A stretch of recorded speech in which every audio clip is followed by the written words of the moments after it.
Okay, ₹10 के 13 लाख।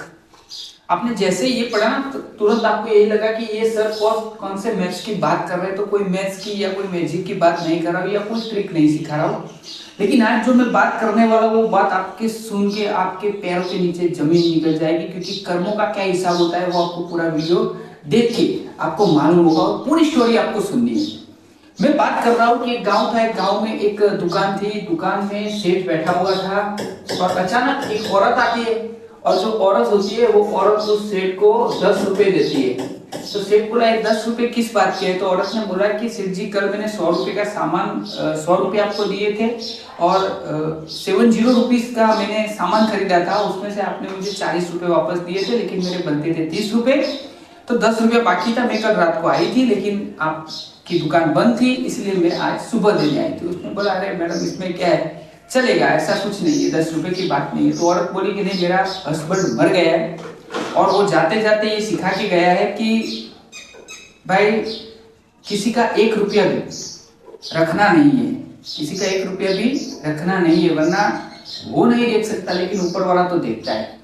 तो उसने बोला आप कहाँ से आते हो? उसने बोला मैं यहाँ से 7 किलोमीटर दूर से आती हूँ, 7 किलोमीटर दूर से आती हूँ। तो सेठ को लगा कि आप 7 किलोमीटर दूर से 10 रुपया देने के लिए आए हो और 2 बार आए हो, अरे अच्छा है। तो ये बात सेठ के दिमाग में घुस गई और सेठ को तुरंत ऐसा विचार आया कि वो तुरंत वहां से चले और अपने एक व्यापारी के पास गए और वहां जाकर उन्होंने 300 रुपए दे दिए। उन्होंने बोला अरे क्या है? तो सेठ बोले अरे प्रकाश भाई आप मेरे यहाँ कल माल लेकर गए थे तो आपके 300 रुपए बचते थे जो आपको देने थे। प्रकाश भाई बोले अरे फिर से देते, शायद जब मैं आता तब देते। तो सेठ बोले नहीं, अगर आप फिर से ना आओ और अगर मैं मर जाऊं तो 300 रुपये, क्योंकि ये हिसाब है ना हम भूल जाते हैं, लेकिन ऊपर वाला तो कब कहाँ और कैसे की हिसाब मांगता है वो तय नहीं होता। तो सेठ प्रकाश भाई को ये बात बोलकर आते हैं तो प्रकाश भाई को भी लगता है कि नहीं सही बात है, उनका भी अंदरूनी दिमाग जो होता है, जो हार्ट होता है वो जाग जाता है और वो आगे बढ़ते तो वहां ऐसा होता है कि प्रकाश भाई को याद आता है कि आज से काफी साल पहले उन्होंने किसी के पास से 3 लाख रुपए लिए थे। कितने लिए थे? 3 लाख रुपए लिए थे और वो 3 लाख रुपए उन्होंने वापस नहीं दिए थे। तो उनको याद रखा कि नहीं आज तो मैं दे सकता हूँ। तो प्रकाश भाई ने आज इतने सालों के बाद यानी 15 सालों के बाद प्रकाश भाई को याद आया कि नहीं चलो भाई मैं भी जाता हूँ। तो प्रकाश भाई वहां जाते हैं और उसके ब्याज सहित कितने रुपए लेते हैं? 13 लाख रुपए होता है। वो गिनती के साथ वो उस घर पे जाते हैं। उस घर पे जाते उनको पता होता है कि वो आदमी तो मर गया होता है, उसकी औरत वहां पे मौजूद होती है, तो उसको ये 13 लाख रुपए दे देते हैं।